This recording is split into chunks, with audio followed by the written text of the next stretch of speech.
ಅರಬ್ಬರ ನಾಡಲ್ಲಿ ಮೋದಿ ಮೇನಿಯಾ ಮೋಡಿ ಮಾಡಿದೆ. ಅಹ್ಲಾನ್ ಮೋದಿ ಕಾರ್ಯಕ್ರಮದಲ್ಲಿ ಅನಿವಾಸಿ ಭಾರತೀಯರು ಪುಳಕಿತರಾದರು. ಮ್ಯಾರಥಾನ್ ಮೀಟಿಂಗ್, ಫ್ಯಾನ್ಸ್ ಜೊತೆ ಫೋಟೋ ಅಂತ ಬ್ಯುಸಿಯಾಗಿದ್ದ ಮೋದಿ ಗ್ಯಾರಂಟಿ ನೀಡೋದನ್ನ ಮರ್ತಿಲ್ಲ. ಇಂದು ಇಸ್ಲಾಂ ರಾಷ್ಟ್ರದ ನಿರ್ಮಾಣವಾಗಿರೋ ಮೊದಲ ದೇಗುಲವನ್ನ ಲೋಕಾರ್ಪಣೆಗೊಳಿಸಲಿದ್ದಾರೆ. ಅರಬ್ಬರ ನಾಡಲ್ಲಿ ಪ್ರಧಾನಿ ಮೋದಿ ಮೇನಿಯಾ. ಅಬುದಾಬಿಯಲ್ಲಿ ಅಹ್ಲಾನ್ ಮೋದಿ ಅಬ್ಬರ. ಪ್ರಧಾನಿ ನರೇಂದ್ರ ಮೋದಿ 2 ದಿನ ಯುಎಇ ಪ್ರವಾಸವನ್ನ ಕೈಗೊಂಡಿದ್ದಾರೆ. ನಿನ್ನೆ ಅರಬ್ಬರ ನಾಡನ್ನ ತಲುಪಿದ ಪ್ರಧಾನಿಗೆ ಅದ್ಧೂರಿ ಸ್ವಾಗತವೇ ಸಿಕ್ತು. 7ನೇ ಬಾರಿಗೆ ಅಬುದಾಬಿಗೆ ಆಗಮಿಸಿದ ಮೋದಿಗೆ ಗಾರ್ಡ್ ಆಫ್ ಆನರ್ ನೀಡಲಾಯಿತು.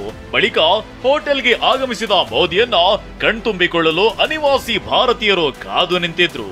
ಅವರ ಜೊತೆ ಮೋದಿ ಫೋಟೋಗೆ ಪೋಸ್ ನೀಡಿದ್ರು.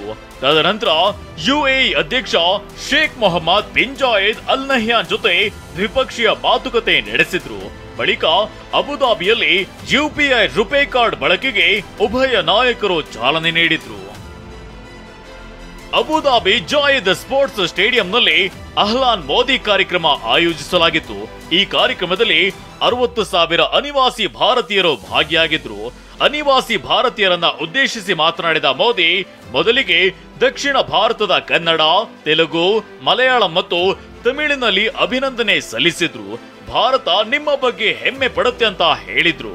ಭಾರತ ನಿಮ್ಮ ಬಗ್ಗೆ ಹೆಮ್ಮೆ ಪಡುತ್ತದೆ. ಮುಂಬರುವ ಲೋಕಸಭೆ ಚುನಾವಣೆಯಲ್ಲಿ ಎನ್ಡಿಎ ಬೆಂಬಲಿಸುವಂತೆ ಮೋದಿ ಮನವಿ ಮಾಡಿದ್ರು.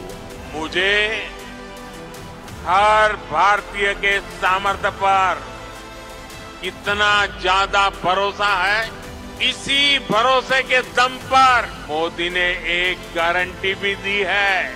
मोदी की गारंटी आप जानते हैं. मोदी ने अपने तीसरे टर्म में भारत को तीसरे नंबर की इकोनॉमी बनाने की गारंटी दी है.